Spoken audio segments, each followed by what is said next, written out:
ఆ హనుమంతుల వారు మమ్మల్ని నడిపించారని నేను అనుకుంటున్నాను. ఇంత ఎక్స్ట్రాడినరీ రెస్పాన్స్ అంటే నిన్న థియేటర్కి వెళ్తే వాళ్ళందరూ సినిమా అయ్యేపాటికి కంట్లో నీళ్ళతో కొంతమంది ఊగిపోతూ, కొంతమంది నన్ను హగ్ చేసేసుకుంటూ, కొంతమంది నేను చాలా సినిమాలు చేశాను చిన్నప్పటి నుంచి. ఇది 57వ సినిమా, 58వ సినిమా ఏదో కరెక్ట్గా లెక్క గుర్తులేదు, కానీ ఇలాంటి ఒక ఎక్స్ట్రాడినరీ రెస్పాన్స్ మళ్ళీ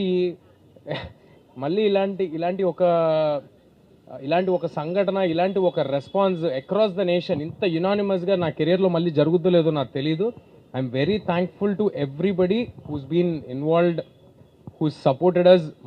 మా ప్రాజెక్ట్ నుంచి కాదు, మా ప్రాజెక్ట్ వాళ్ళ పేర్లు చెప్తాను, బట్ ఆడియన్స్ నుంచి, మీడియా నుంచి ఒక్కొక్కరు తలా ఒక చేసి, తలా కొంత మంచి సినిమా గెలవాలి అని అందరూ సపోర్ట్ చేసి అందరూ ఇక్కడ వరకు తీసుకొచ్చారు. ఆడియన్స్ ఎవరెవరైతే థియేటర్స్కి వచ్చి మీ మెసేజ్ పెడుతున్నారో అన్నిటికీ రిప్లై ఇవ్వలేకపోవచ్చు, కానీ మేము అన్నీ చూస్తున్నాం. It fills our heart with lot of gratitude.